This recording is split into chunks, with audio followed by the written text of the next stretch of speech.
அமெரிக்காவில் இருக்கக்கூடிய இந்தியர்களுக்கு இனிமேல் வேலையே கிடையாது. இனிமேல் உங்களுக்கு இங்கே வேலை கிடையாதுப்பா, திரும்ப உங்கள் இந்தியாவுக்கே போயிடுங்க அப்படின்னு நிறைய பேரை நம்ம நாட்டுக்கு அனுப்பிட போகிறாங்க.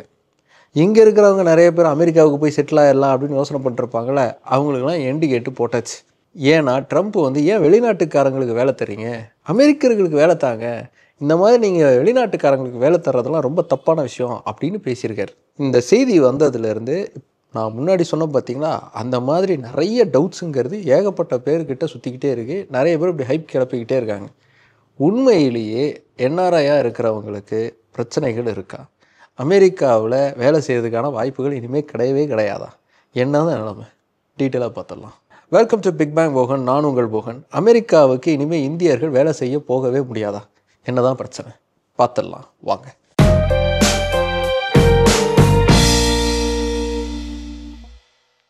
அமெரிக்காவுடைய முக்கியமான தியரிட்டிக்கல் ஃபிசிசிஸ்டாகவும் எழுத்தாளராகவும் இருக்கக்கூடிய மிச்சியோ காக்கு பேசின இந்த வீடியோவை நீங்கள் பாருங்கள். Some of you may not know this. America has a secret weapon. That secret weapon is the H-1B.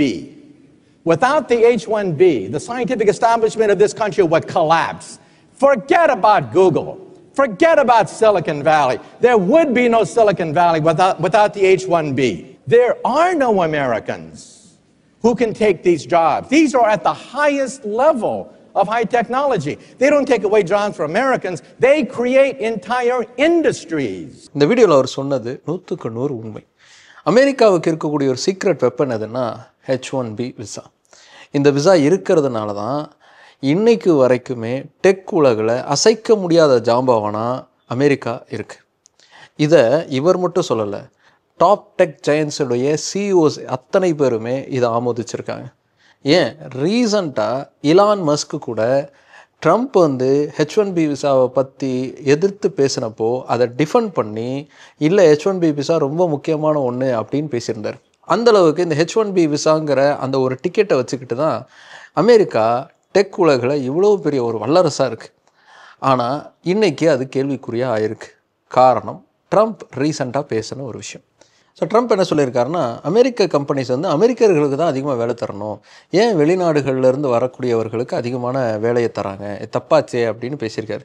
ஆனால் அவர் அப்படி என்ன பேசினார், அதுக்கு டெக் கம்பெனிஸ் என்ன மாதிரியான பதிலை கொடுத்துருக்காங்க, இந்தியர்களுக்கு இதில் பாதிப்பு இருக்கா இல்லையா அப்படின்னு பார்க்குறதுக்கு முன்னாடி ஒரு விஷயம் சொல்லி ஆகணும். இந்த வீடியோவை அதிகமாக என்ஆர்ஐஸ் தான் பார்ப்பீங்க. குளோபல் எக்கனாமியில் எந்த விதமான ஸ்மால் சேஞ்சஸ் வந்தாலும் அது கண்டிப்பாக உங்களுடைய லைஃப்பில் ஒரு இம்பாக்ட் ஏற்படுத்தும் அப்படிங்கிறது உங்களுக்கு நல்லாவே தெரியும். ஸோ அந்த சேஞ்சஸ்லாம் உன்னிப்பாக கவனித்து பார்த்தா அது ஈஸியாக ப்ரெடிக்ட் பண்ணி அதுக்கேற்ற மாதிரி நம்ம லைஃப்பை மாற்றிக்க முடியும். ஆனால் ப்ரெடிக்ட் பண்ணவே முடியாத ஒரு விஷயம் இருக்குது, அதுதான் இறப்பு. எந்த நேரத்தில் எப்போது என்ன நடக்கும் அப்படிங்கிறத உறுதியாக நம்மளால் எப்போவுமே சொல்ல முடியாது. அதனால தான் நாம் இல்லைனாலும் நம்மளுடைய ஃபேமிலியுடைய எக்கனாமிக் ஃபியூச்சரை செக்யூர் பண்ணுற மாதிரியான ஒரு டேர்ம் இன்சூரன்ஸ் அப்படிங்கிறத கண்டிப்பாக எடுத்து வச்சுக்கணும். இதுக்காக நீங்கள் ஹியூஜ் அமௌண்ட்டை இன்வெஸ்ட் பண்ணணும் அப்படிங்கிற அவசியம் கிடையாது. ஒரு நல்ல டேர்ம் இன்சூரன்ஸுங்கிறத இந்தியாவிலேருந்து எடுக்கிறதுக்கு ரொம்ப கம்மியான அளவுக்கான அமௌண்ட்டு தான் செலவாகும்.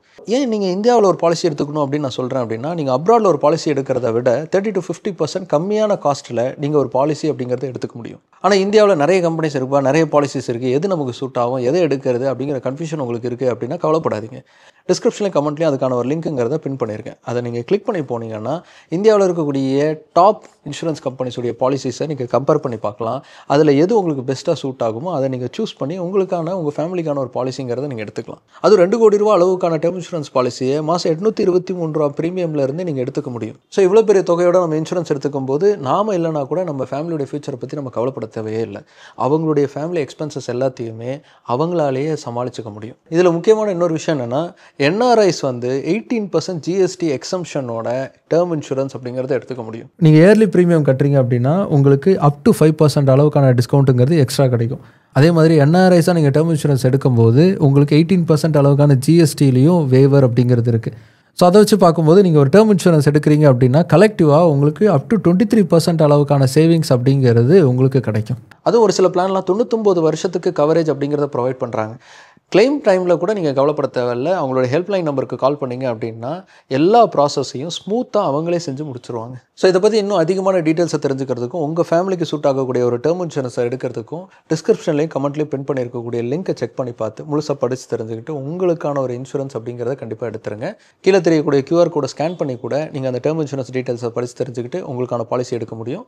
இப்போவே இமிடியேட்டாக ஒரு பாலிசி எடுத்துருங்க. ஏன்னா இன்றைக்கி தேதிக்கு அது ஒரு மஸ்ட்டான ஒன்றா இருக்குது. சரி, இப்போ ட்ரம்ப் மேட்டருக்கு வருவோம்.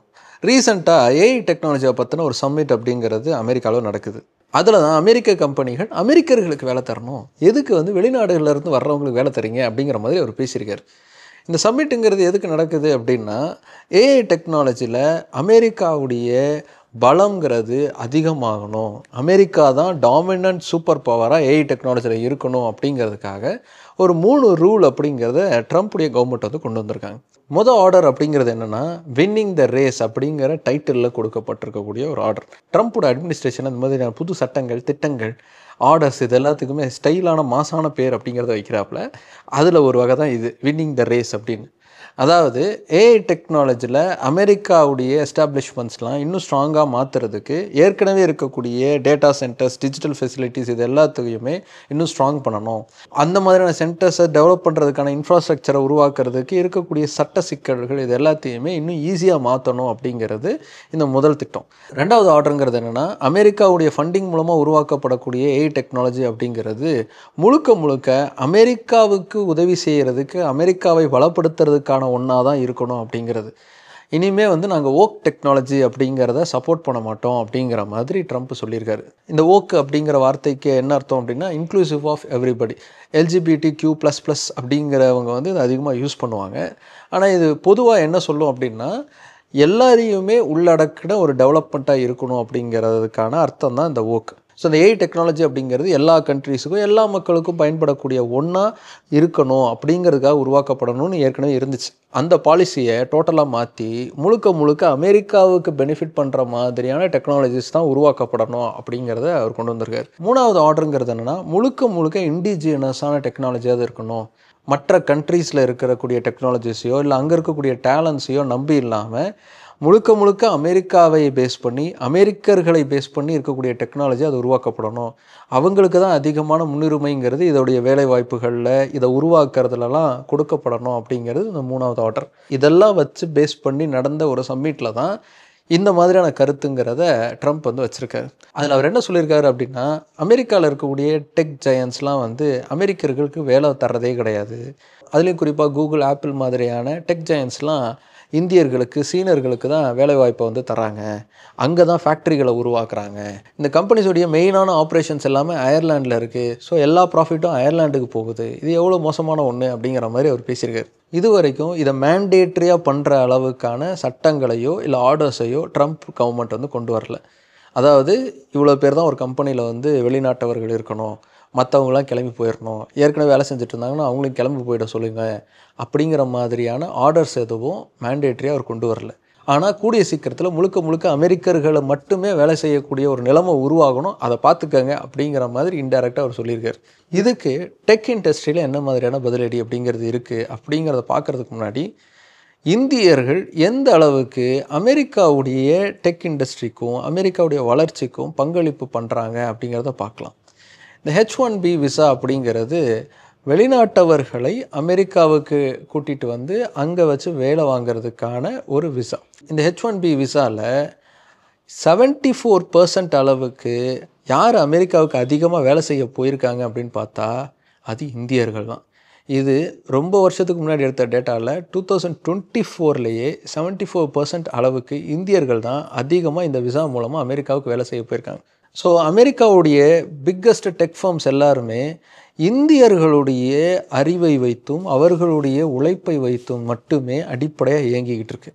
ஸோ பிக்கஸ்ட் பிரெயின்ஸ் எல்லாமே அங்கே தான் அதிகமாக போகிறாங்க. இது எந்த அளவுக்கு இருக்குன்னா, அமெரிக்காவில் இருக்கக்கூடிய டெக் கம்பெனிஸில் இந்தியர்கள் 20 to 30% அளவுக்கான பங்களிப்பை தராங்க. ப்ரூக்கிங்ஸ் இன்ஸ்டியூஷன் அப்படிங்கிற இன்ஸ்டியூஷன் எடுத்த ரிசர்ச்சில் ரீசெண்டாக வளர்ந்துக்கிட்டு இருக்கக்கூடிய ஏஐ டெக்னாலஜியில் பெரிய அளவுக்கான பங்களிப்பை அமெரிக்கர்கள் செய்யலை, வெளிநாட்டிலிருந்து அமெரிக்காவுக்கு வந்து வேலை செய்யக்கூடியவங்க தான் செய்கிறாங்க. அதுலேயும் குறிப்பாக அதில் அதிகமான அளவுக்கு இந்தியர்களும் சீனர்களும் தான் இருக்காங்க அப்படிங்கிற ஒரு டேட்டாவை வந்து வெளியிட்டிருக்காங்க. சரி, ஏன் அதிகமாக இந்தியாவில் இருந்து அதிகமான அளவுக்கு வந்து வேலையாட்களை எடுக்கிறாங்க இந்த டெக் கம்பெனிஸ், மற்ற கம்பெனிஸ் எல்லாருமே? அதுக்கான காரணம் என்ன? இந்த இண்டஸ்ட்ரியில் வேலை பார்க்குறவங்களுக்கு நல்லாவே தெரியும். தெரியாதவங்களுக்கு சொல்கிறேன்.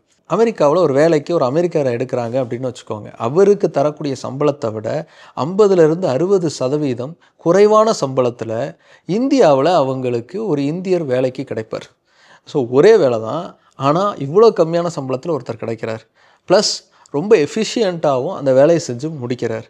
அதனால தான் இந்தியாவுக்கு நிறைய அவுட் சோர்சிங் அப்படிங்கிறத அமெரிக்க கம்பெனிஸ் வந்து தராங்க. Not only tech giants, financial institutions, medical இன்ஸ்டிடியூஷன்ஸ்னு ஏகப்பட்ட இண்டஸ்ட்ரீஸ் வந்து இந்தியாவில் இருக்கக்கூடிய ஐடி கம்பெனிஸுக்கு அவுட் சோர்சிங் பண்ணி அது மூலமாக அவங்களுடைய எல்லா ஒர்க்கையுமே பார்த்துக்கிறாங்க. அது மட்டும் இல்லாமல் இந்தியாவில் இந்த வேலைகளுக்கு ஏற்ற மாதிரியான டேலண்ட்ஸ் வருஷம் உருவாகிட்டே இருக்காங்க. ஒவ்வொரு வருஷமும் ஒவ்வொரு ஃபீல்ட் ஆஃப் இன்ஜினியரிங்கில் அதிகமான அளவுக்கு ஸ்டூடெண்ட்ஸ் படிக்கிறாங்க. கிட்டத்தட்ட ஒவ்வொரு வருஷமும் 25 லட்சம் மாணவர்கள் இந்த மாதிரி தயாராகி வெளியில் வராங்க. அதனால் இப்படி தொடர்ச்சியாக கம்மியான சம்பளத்துக்கு எஃபிஷியண்ட்டாக வேலை செய்கிறதுக்கு தொடர்ந்து அவங்களுக்கு ஆட்கள் கிடச்சிக்கிட்டே இருக்கிறதுனால இந்தியாவில் இருந்து இந்தியர்களை வேலைக்கு எடுக்கிறது அமெரிக்க நிறுவனங்களுக்கு ரொம்பவே உதவியாக இருக்குது. இப்படி இந்தியாவில் இந்த மாதிரியான வேலை வாய்ப்புகளை உருவாக்குறது நம்மக்கிட்ட இருக்கக்கூடிய படிப்பு மட்டும் இல்லை, அதற்கேற்ற இன்ஃப்ராஸ்ட்ரக்சரை இங்கே இருக்கக்கூடிய கவர்மெண்ட்ஸ் எல்லாருமே உருவாக்குறாங்க. ஃபார் எக்ஸாம்பிள் தமிழ்நாடு எடுத்துக்கிட்டிங்கன்னா, தமிழ்நாடு தொடர்ந்து ஐடி பார்க்ஸை உருவாக்குறதுக்கான வேலைகளை செஞ்சுக்கிட்டே இருக்காங்க. இந்தியாவிலேயே முதல் ஐடி பார்க்காக டைடல் ஐடி பார்க்குங்கிறது தான் தரமணியில் உருவாக்கப்பட்டுச்சு.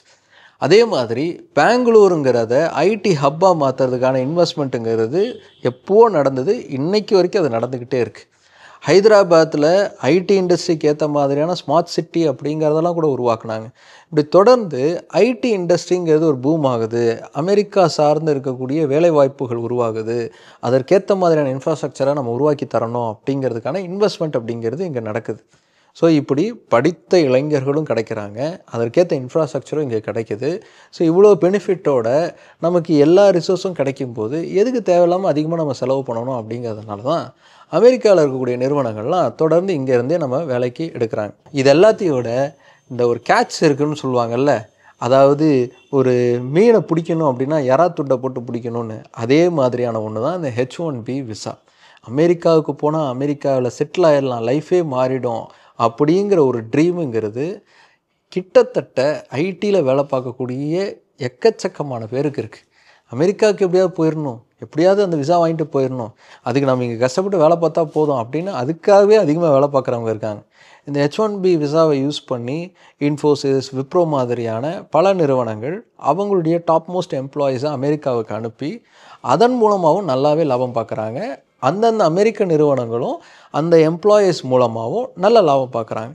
ஸோ இது ஒரு மியூச்சுவல் அண்டர்ஸ்டாண்டிங்கில் நல்ல ஒரு பெனிஃபிட்டாகவே போயிட்டுருக்கு. இப்படி வேலை செய்கிறது மட்டும் இல்லாமல் இன்டலெக்சுவலான பிரெயின்ஸுமே அதிகமாக அமெரிக்காவுக்கு போய் சேர்றாங்க. இந்தியாவில் இருந்து மட்டும் இல்லாமல் சைனா, சிங்கப்பூர் மாதிரியான கண்ட்ரீஸில் இருந்தும் அதிகமாக இந்த மாதிரியான இன்டலெக்சுவல் பிரெயின்ஸுங்கிறவங்க அமெரிக்காவுக்கு வராங்க. ஸோ அவங்களுடைய இன்புட்டுங்கிறது அமெரிக்காவுடைய வளர்ச்சிக்கு பெரிய அளவுக்கு இருக்குது. இதனால் அமெரிக்காவுக்கு இன்னும் கூடுதல் பெனிஃபிட் இருக்குது. என்னென்னா இவங்க வெறும் வேலை செய்கிறதுக்காக மட்டும் போகலை, அங்கே ஒரு இண்டஸ்ட்ரியே உருவாக்குறாங்க. ஃபார் எக்ஸாம்பிள் சொல்லணும் அப்படின்னா 2015 100 கம்பெனிஸ், இந்தியன் கம்பெனிஸ், குறிப்பாக சாஃப்ட்வேர் பேஸ்ட் ஐடி கம்பெனிஸ் வந்து அமெரிக்காவில் கிட்டத்தட்ட $15.3 பில்லியன் அளவுக்கான இன்வெஸ்ட்மெண்ட் அப்படிங்கிறத பண்ணியிருக்காங்க.